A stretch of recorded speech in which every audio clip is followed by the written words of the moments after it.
పిలిచింది ఒక పవనం, కార్తీకాన కైలాసమున పలికినది శివచరణం. ఇది గంగా గౌరి సంగమ దేవుని అంగాంగం ఒక ప్రణవం. రూపగణాల సహచరుడై పంచభూతాల సంతుడై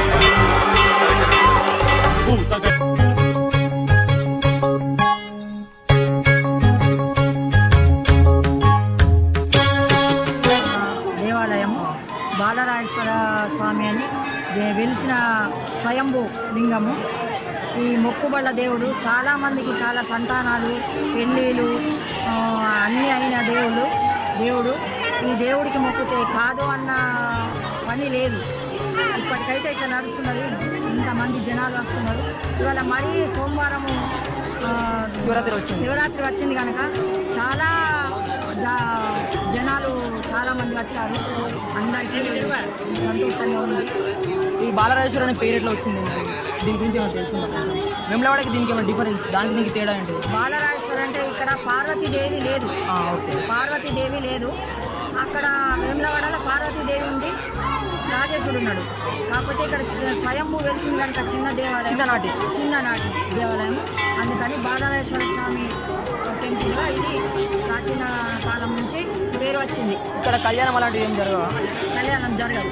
మీకు పార్వతి లేదు కనుక కళ్యాణాలు జరగవు. నాలో నగల శివుడు నీలో నగల శివుడు లోకములేలగలడు. నాలో నగల శివుడు నీలో నగల శివుడు లోకములేలగలడు. కోరితే శోకము బాపగలడు. నాలోన శివుడు నీలో నగల శివుడు కొండపై ఉండగలడు. నాలో నగల శివుడు నీలో నగల శివుడు కొండపై ఉండగలడు. వరమిచ్చి గుండెలో పండగలడు. నాలోన శివుడు గలడు. బాలరాజేశ్వర దేవతి ఇక్కడ పార్వతీదేవి లేదు, ఇక్కడ కళ్యాణం అనేది లేదు పిల్లవాడికి. బాలరాజేశ్వరుడు అంటే ఇప్పుడు లింగం కూడా చాలా చిన్నగా ఉంటుంది. ఇంతటికి భూమిలో తుమ్మినప్పుడు వెళితే కాకతీయుల కాలంలో కూడా అది రైతు మనకు చెప్తాడు ఇక్కడ లింగం వెలిసింది.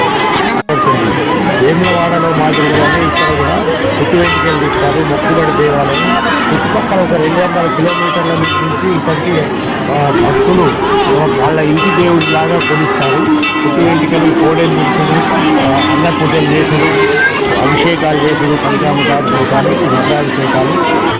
22 సంవత్సరాల నుంచి ఆదాయం కూడా పెరుగుతూ వచ్చింది, భక్తులు పెరుగుతూ వచ్చింది, దేవాలయం అభివృద్ధి జరిగింది.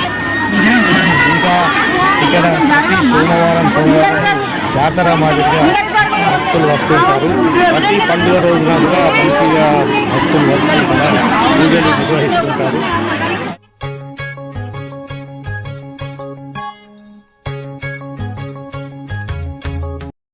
ఉప్లూరు బాలరాజేశ్వర స్వామి దేవస్థానం ఉంది కదా, వెమ్లవాడకి ఏ మాత్రం తీసుకోకుండా జరుగుతుంది ఇక్కడ.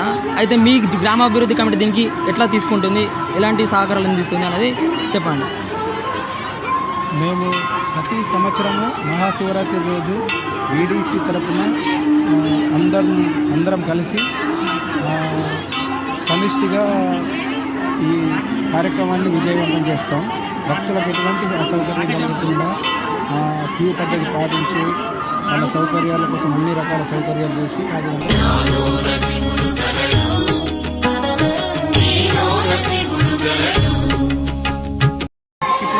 ధర్మశాలలు ఉన్నాయి ఆల్రెడీ ఇప్పుడు మనకు భక్తులు దాదాలు వచ్చిందానికి ఒక 2 రూములు కడుతున్నారు. ఇంకా అట్లాగే మనకు ముందర మన స్కూల్ ఉంది కాబట్టి స్కూల్లో కూడా మనకు విడిసి ఆధ్వర్యంలో మొత్తం వాళ్ళకు